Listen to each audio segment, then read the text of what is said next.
Shalom, selamat pagi anak-anak semuanya. Kita bertemu kembali dalam ruang pendidikan kelas jarak jauh pendidikan agama Kristen pada pertemuan ke-13. Dalam hari ini kita akan melanjutkan pembelajaran kita pada minggu yang lalu tentang tema Yesus sanggup menyembuhkan. Anak-anak sekalian, Bapak berterima kasih dan mengapresiasi karena kalian telah menyelesaikan tugas-tugas kalian yang berkaitan dengan Bartimeus. Dan Bapak sangat berharap kalian bisa memahami pelajaran minggu lalu, bagaimana Bartimeus, seorang yang buta, disembuhkan oleh Tuhan Yesus, bagaimana seorang Bartimeus yang akhirnya boleh melihat dan celik matanya karena imannya, karena keyakinannya bahwa Yesus mampu dan sanggup untuk menyembuhkan. Anak-anak sekalian, sebelum kita melanjutkan pembelajaran kita, Bapak mengajak untuk berdoa. Mari dalam sikap berdoa, lipat tangan kita berdoa. Bapa dalam sorga, kami bersyukur dan berterima kasih kepadamu karena kami tahu Engkaulah sumber daripada segala yang baik di dalam kehidupan kami. Kami yakin dan percaya sumber daripada kesembuhan, sumber daripada segala berkat hanya datangnya daripada Tuhan Allah saja. Oleh karena itu Tuhan, kami mohon kepadamu lindungi dan peliharalah senantiasa kehidupan kami, supaya kami boleh tetap berjalan di dalam terang kasih. Terima kasih ya Tuhan Yesus, berilah kami kepintaran, kecerdasan untuk mengerti pelajaran kami, bahkan kemampuan untuk melakukan apa yang kami pelajari. Dalam nama Tuhan Yesus kami berdoa. Amin. Anak-anak sekalian, Bapak akan share screen pembelajaran kita. Perhatikan dengan baik. Oke, sudah kelihatan. Menghayati kebergantungan kepada Allah. Anak-anak sekalian, kalau dikatakan bergantung, berarti tidak ada pegangan lain daripada kemana kita bergantung. Ibarat seorang anak di pinggir atau di tepian jurang, dia bergantung kepada satu akar, maka tidak ada pegangan lain, ya, tidak ada lagi pegangan lain dan tidak ada lagi tumpuan lain untuk dia bisa bertahan tidak jatuh ke dalam jurang. Dalam artian, kalau dikatakan bergantung, artinya kita memegang sesuatu dan sesuatu hanya satu tumpuan, satu pegangan tempat kita untuk tidak terjatuh atau kita bergantung, artinya itu menjadi salah satu dan satu-satunya pegangan kita supaya kita tidak terjatuh. Jadi kalau dikatakan menghayati kebergantungan kepada Allah, nanti kita akan memahami bahwa Allah lah satu-satunya yang akan kita pegang dan tempat kita berpegang, ya, supaya kita tidak jatuh dan supaya kita tetap kuat. Dan kisah Bartimeus telah mengajarkan kepada kita bagaimana seseorang yang imannya sungguh-sungguh bergantung penuh kepada Allah, dia meyakini hanya Yesus satu-satunya pengharapannya, bahwa hanya Yesus satu-satunya tempat yang harus dia pegang. Dia pegang erat karena dia tahu hanya Yesus satu-satunya yang bisa menyembuhkan dia. Makanya anak-anak sekalian, ketika dia memanggil-manggil nama Tuhan Yesus yang sedang berjalan di depannya, Yesus, Yesus, dia panggil seperti itu. Semakin kencang, orang-orang melarang dia. Ya, orang-orang menyuruh dia untuk diam, tetapi dia malah semakin kencang untuk berbicara. Dari situ kita bisa melihat bahwa Bartimeus menaruh harapannya dan menggantungkan dirinya hanya kepada Allah saja. Tidak ada harapan lain kepada pribadi lain yang digantungkan oleh Bartimeus dirinya. Oleh karena itu anak-anak sekalian perlu dipahami dengan baik bahwa menghayati kebergantungan kepada Allah itu dalam beberapa aspek yang luas. Bartimeus bertahun-tahun buta dan tidak dapat melihat, namun ia tidak putus asa. Mungkin ia dihina dan diejek karena buta, tetapi ia tetap tegar dan tidak patah semangat. Bertahun-tahun lamanya Bartimeus menunggu dengan sabar. Ia sungguh menunggu kehadiran Tuhan Yesus yang ia yakini dapat menyembuhkan. Anak-anak sekalian, Bartimeus di dalam penderitaannya mungkin dia mendengar desas-desus cerita-cerita tentang Yesus. Ya, dia mendengarkan mungkin Yesus adalah seorang yang diutus oleh Allah yang bisa menyembuhkan segala jenis penyakit, dan mungkin dia mendengar itu dari orang-orang di sekelilingnya. Ketika dia mengetahui Yesus datang ke daerahnya dan berjalan di depannya, dia tidak mau menyia-nyiakan kesempatan itu. Kesabaran dan keteguhan iman Bartimeus menolongnya berjumpa dengan Yesus, sehingga ia menjadi sembuh. Keinginan hatinya untuk bisa melihat, didengar, dan dikabulkan oleh Tuhan Yesus. Ini menjadi sesuatu yang sangat luar biasa kepada seseorang yang sebelumnya tidak bisa melihat dan akhirnya bisa melihat. Tuhan Yesus ingin kita melihat, ya. Tuhan Yesus ingin kita memiliki iman seperti Bartimeus. Ia ingin kita menghayati hidup yang sungguh-sungguh hanya bergantung kepadanya. Yesus ingin kita percaya kepada Yesus ingin kita percaya kepada Dia saja, yang Dia sanggup menolong kita dalam berbagai situasi dan keadaan apa. Bahkan ketika kita sakit, ketika kita kecewa, ketika kita sedih, Yesus tahu kerinduan hati kita supaya kita lepas dari semua yang kita derita. Ketika kita diejek atau dihina oleh teman-teman karena keadaan tubuh kita, ya, karena keadaan fisik kita, latar belakang ekonomi keluarga, ya, karena mungkin kita kurang pandai, mungkin karena kita kurang pandai bergaul, mungkin juga karena baju kita kurang bagus, mungkin saja kita mendapatkan kekecewaan di sekeliling kita. Tetapi Yesus sanggup menghibur kita yang sedih. Yesus sanggup memberikan sukacita dan kebahagiaan kepada kita. Dalam artian yang lebih sederhana, anak-anak kelas 4 sekalian, perlu dipahami, mungkin memang anak-anak belum memahami betul makna kebergantungan kepada Allah. Karena apa? Papa sekali lagi katakan, sebagai seorang anak, mungkin kita lebih bergantung kepada orang tua, ya. Dan memang tidak bisa dipungkiri, orang tua merupakan wakil Allah di dalam dunia. Oleh karena itu, anak-anak sekalian, mulai hari ini kita pelan-pelan belajar, ya, bahwa orang tua adalah manusia biasa seperti kita. Orang tua adalah manusia yang sama dengan kita. Manusia itu orang tua itu bukan Allah, tetapi orang tua merupakan wakil Allah di dalam kehidupan kita untuk mendidik, untuk membimbing, untuk membesarkan kita, untuk mencukupi segala kebutuhan kita, dan juga untuk mengajari kita sampai kita nanti dewasa. Oleh karena itu anak-anak sekalian, ya, mungkin kalian di dalam lingkungan rumah kalian mendapati sebuah kekecewaan, kesedihan ketika mungkin kalian bermain bersama teman-teman, kamu mendapatkan ketidakadilan, kamu dicurangi, ya, kamu diejek. Apa yang harus kamu lakukan? Apakah kamu akan cepat-cepat berlari memanggil orang tuamu, terus meminta orang tuamu untuk mengejek mereka kembali, atau mungkin marah kepada mereka? Apakah itu yang harus dilakukan? Dan apakah itu yang diminta Tuhan untuk kalian lakukan? Tentu tidak.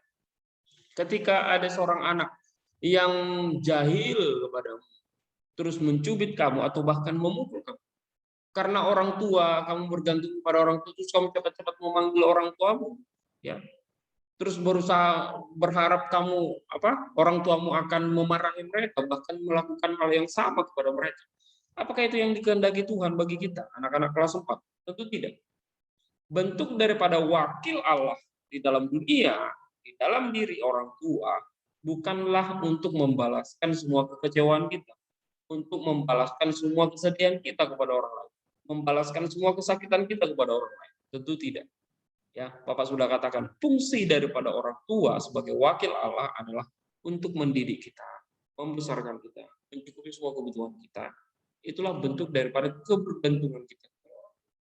Tapi hari ini kita belajar bentuk daripada kebergantungan kita kepada Allah, di mana Allah juga yang menciptakan orang tua kita dan yang menciptakan. Jadi oleh karena itu, anak-anak sekalian, jika kita susah, Tuhan Yesus akan memberikan kekuatan dan penghiburan kepada kita.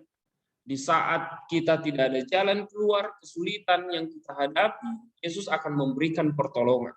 Tuhan Yesus bisa menolong kita melalui banyak cara, misalnya ketika kita sakit melalui dokter, ketika misalnya kita itu kesulitan dalam belajar, mungkin ada teman kita yang pintar yang mau membantu kita, ya.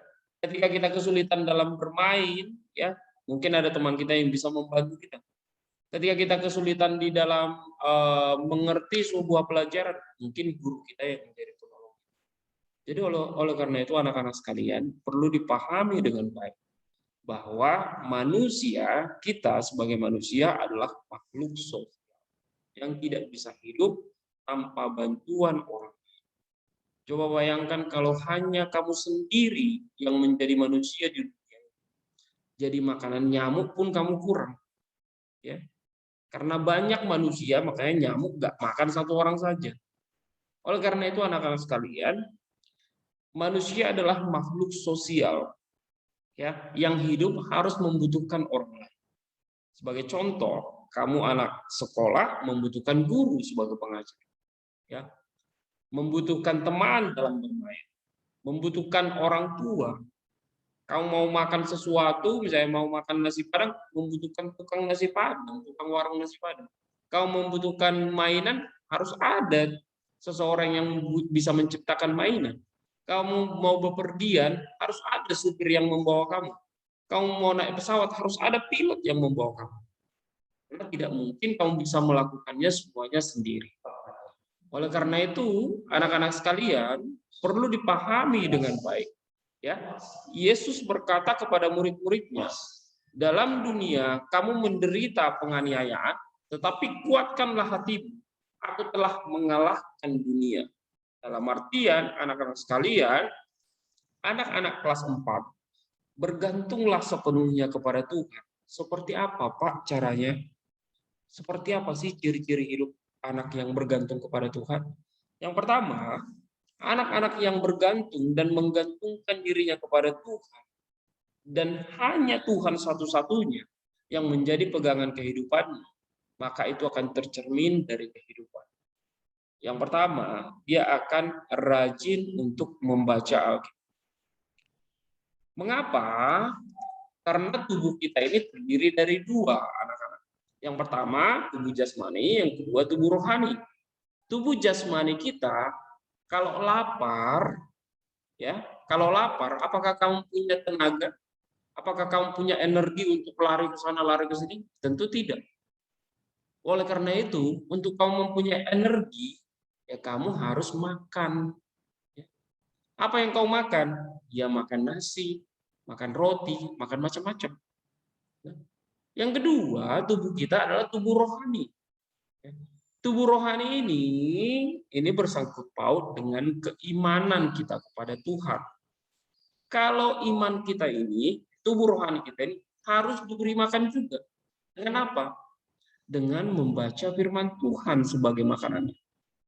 Ya, mengapa? Ya, mengapa perlu untuk kita makan makanan jasmani supaya kita mempunyai kekuatan? Mengapa kita perlu makan makanan rohani? Supaya kita bisa mengikuti segala perintah Tuhan di dalam kehidupan. Ingat anak-anak, Alkitab menceritakan tentang apa itu kasih di dalam 1 Korintus pasal 13 ayat yang keempat sampai ayat yang ketujuh.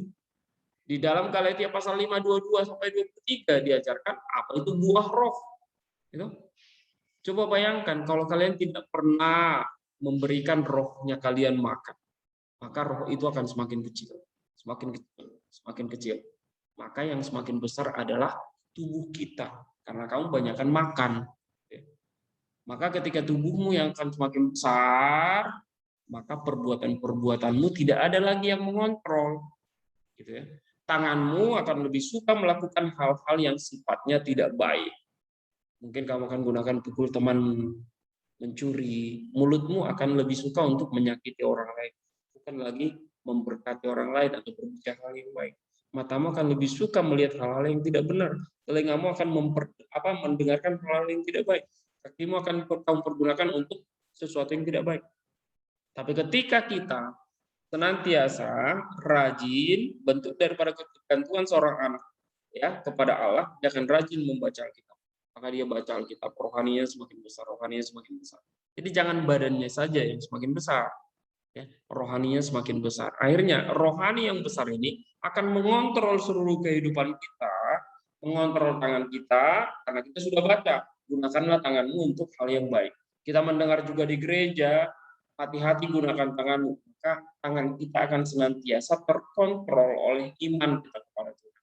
Jadi tangan kita akan kita pergunakan untuk hal yang baik. Terus kemudian Karena kita sudah mendengar kamu adalah biji mata Allah, kamu berharga di hadapan Allah, ya. Terus kamu juga mengikuti ibadah-ibadah di gereja, terus kamu mendengar juga lagu hati-hati gunakan matamu, maka kamu akan senantiasa, iman itu akan mengontrol matamu untuk kamu lakukan untuk hal itu. Mengontrol mulutmu, mengontrol kakimu, maka semua tubuhmu akan dikuasai oleh roh. Maka apa yang dikatakan perbuatan bagi, ya, tidak akan ada lagi dan pelan-pelan akan hilang di dalam kehidupan. Jadi kalau kalian nanti anak-anak membaca tentang Galatia pasal yang kelima, 17 dan ayat 17 sampai ayat 22, di situ diperlihatkan tentang seperti apa keinginan daging dan seperti apa keinginan roh. Oleh karena itu anak-anak sekalian, makna kebergantungan kita kepada Allah itu harus ditunjukkan dengan apa? Yang pertama, kita harus rajin membaca Alkitab. Karena itu adalah kekuatan kita. Jadi kalau kamu mengatakan, aku bergantung kepada Tuhan, aku memegang Tuhan ketika aku sakit, ketika aku sedih, ketika aku kecewa. Tetapi kalau kamu tidak memberi imanmu makan, sebentar saja kamu pegang Tuhan, bisa lepas tanganmu. Ya, bisa lepas. Ada sebuah kisah anak-anak ketika murid-muridnya di sebuah danau, ya. Terus di sebuah danau di Galilea, waktu itu datang angin kencang tiba-tiba, terus murid-murid Tuhan Yesus sedang berada di dalam perahu untuk menyeberangi danau Galilea. Terus kemudian tiba-tiba angin kencang datang, angin sangat kencang datang, dan itu membuat mereka takut. Ya, dan kebetulan Tuhan Yesus tidak bersama dengan mereka, karena sebelumnya Yesus menyuruh mereka menyeberang Tuhan, dan Yesus pergi berdoa. Ya, di tengah laut itu angin kencang datang, angin sangat kencang datang. Terus kemudian mereka sudah mulai ketakutan. Bahkan mereka berpikir mereka akan tenggelam. Dari kejauhan ada sebuah sinar datang berjalan di atas air. Terus mereka mengira itu hantu. Mengira itu hantu. Terus kemudian Yesus mendekat dan mengatakan, ini aku, Yesus. Terus ada seorang murid Tuhan Yesus, Petrus mengatakan, jika engkau itu adalah Yesus, maka suruhlah aku berjalan di atas air. Terus Yesus mengatakan, berjalanlah. Petrus masih mempunyai iman yang besar. Dia melangkahkan kakinya di atas air. Dan benar, dia bisa berjalan. Melangkah pertama, langkah kedua, langkah ketiga, dia masih bisa berjalan. Tiba-tiba angin sangat kencang berhembus, ya, dan mengenai tubuhnya, dan membuat tubuhnya dingin, dan membuat dia ragu. Ya, membuat dia ragu tentang apa yang dikatakan Tuhan kepada dia. Akhirnya apa? Seketika kakinya mulai tenggelam. Ya.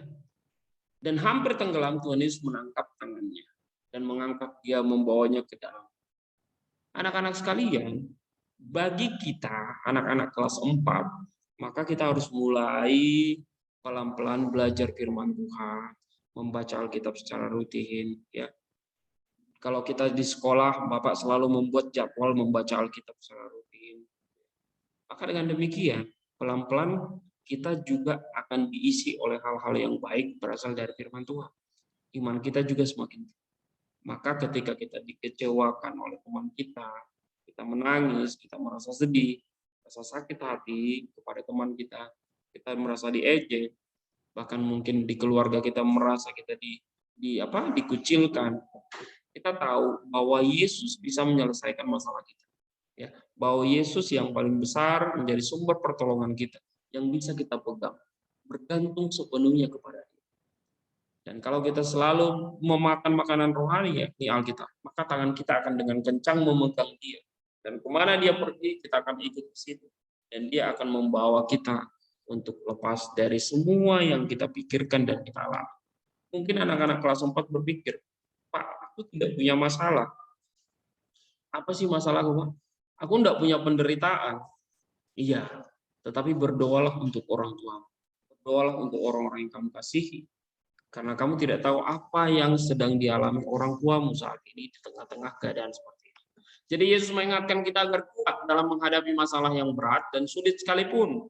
Ya, sekalipun Bapak katakan, mungkin masalah kalian apa sih berat? Karena orang tua bisa menyelesaikan semuanya. Maka berdoalah untuk orang tuamu senantiasa kuat. Ya, Yesus ingin kita bergantung berserah kepadanya. Sekali-kali jangan pernah mengandalkan kekuatan dan pikiran kita sendiri. Yakinlah Yesus sanggup menolong kita dalam kesulitan apapun. Dan kunci satu-satunya untuk membuat kita terus bertahan hidup di dalam bergantung sepenuhnya kepada Allah, yakni berserah kepada Dia dengan sungguh-sungguh. Berbicaralah dan memohonlah kepada Allah melalui doa. Yakinlah bahwa Allah mendengar, kata Yesus dalam Matius 21 ayat 22. Apa saja yang kau minta di dalam doa dan penuh kepercayaan, kamu akan menerimanya. Dan Allah siap menolong. Jadi ada dua kunci, ciri yang akan terlihat dari seorang anak yang bergantung kepada Tuhan. Yang pertama, dia akan rajin membaca Alkitab sebagai makanan rohani. Yang kedua, dia akan rajin berdoa. Oke anak-anak, sampai di sini pembelajaran kita hari ini. Ya, tugas kita hari ini adalah tugas bersama dengan orang tua. Ingat ya, tugas bersama dengan orang tua, di mana Bapak akan membuat pertanyaan. Yang pertama, ya, yang pertama pertanyaannya adalah menurut kalian apa makna bergantung kepada Allah?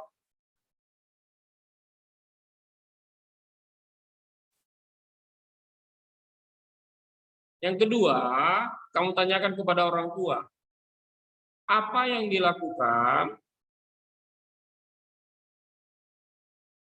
oleh orang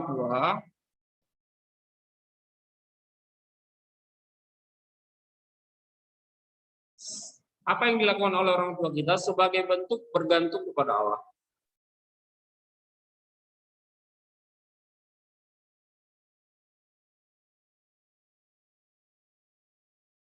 Oke, sebagai bentuk bergantung kepada Allah. Nomor 3, udah dijawab bersama dengan orang tua ya. Apa yang paling menarik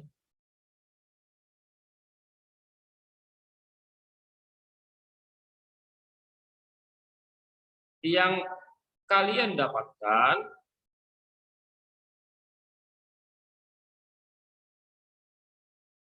dari kisah Bartimeus? Oke anak-anak. Yang keempat, sudah.